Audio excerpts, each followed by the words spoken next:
Hello বন্ধুরা, কেমন আছো তোমরা? আমি জানি আমি অনেক দিন পর ভিডিও দিচ্ছি। এবার থেকে চেষ্টা করব যাতে আমার ভিডিও প্রতিদিন না হলেও দুদিন অন্তর অন্তর আসে।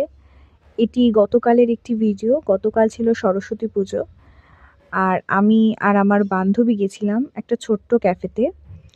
রাজস্থানী থিমের ওপর ক্যাফেটা। তোমরা ক্যাফের যেভাবে সাজানো আছে ক্যাফেটা সেটা দেখেই নিশ্চয়ই বুঝতে পারছো।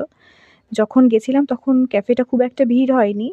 ১টা-১.৫টা নাগাদ গেছিলাম। ওখানে খাওয়ারও খুবই ভালো। আমরা নিয়েছিলাম ক্রিসপি বেবি কর্ন আর ফ্রাইড রাইস আর তার সাথে কড়াই চিকেন। কিন্তু আমরা খেতে, খেতেই ক্যাফেটা অসম্ভব ভিড় হয়ে গেছিল। যত দুপুর বাড়ছিল তত বেশি ভিড় হচ্ছিল। এইভাবেই আমাদের কালকের দুপুরটা কেটেছে। আর তোমরা কে কী করলে সারাদিন সেটা আমাকে কমেন্টে অবশ্যই জানিও।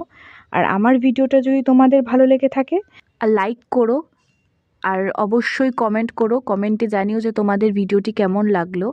আর চ্যানেলটিকে অবশ্যই অবশ্যই সাবস্ক্রাইব করে দিও। দেখা হচ্ছে নতুন ভিডিওতে। টাটা।